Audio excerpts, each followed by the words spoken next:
Hi, welcome to SBR Videos. I'm Peter Loshak. It's week 8 in the NFL. We are talking with Al McMordie from BigAl.com, and he has chosen Minnesota, Chicago to discuss with us this week.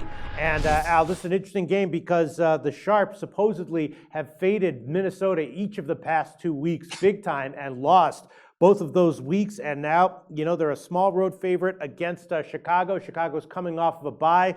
A lot of issues that Chicago's having as a team in general, but they have covered 3 in a row, and now they get Alshon Jeffrey back, so I guess things are looking a little bit up for Chicago. It's just notable to me that the Sharps have been so against Minnesota each of the past 2 weeks and gotten burned, and it didn't really surprise me. I was a little bit scratching my head when I heard that news, and Minnesota has now covered 5 games in a row, so this one is a complete pass for me as of right now. Why'd you choose this game? What do you like here, Al?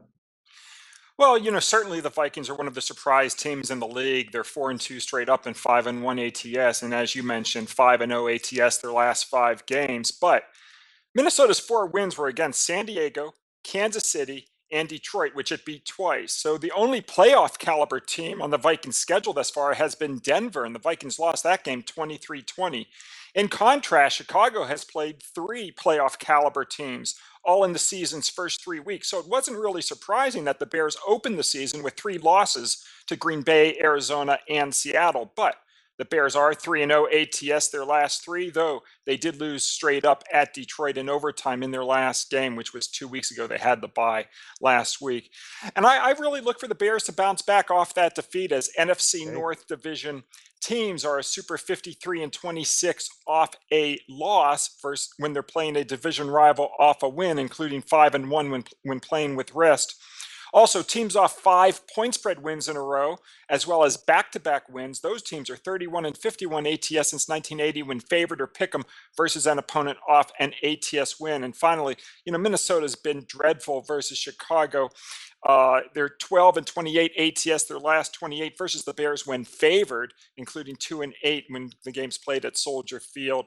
I'm just not a huge believer in Minnesota right now. I think a lot of their success has been schedule driven, and I'm going to take the Bears as a small home underdog. All right, well, right now the line market wide is pick'em or +1. Al McMordie going with Chicago +1, and that line has gone down. It was 2.5 early in the week. I'm assuming that was sharp action that drove that line down.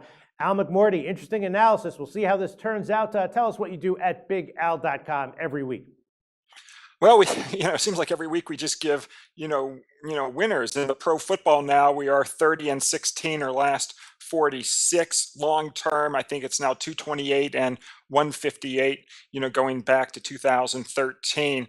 Last week we had a huge 5-star play, our AFC game of the month on the Kansas City Chiefs. We're going to have, big winners this week, including Monday night. So far this year on Monday and Thursday night games, we are 7-1, cashing last week with the Baltimore Ravens. And if folks want to get complimentary selections every day, we don't just have 1 free play at the website. We have 4 free plays. Just go to bigal.com and you can click on free picks. And then you can also go to the homepage. There's 4 free winners every day from myself, and then also from Larry Ness and Scott Spreitzer.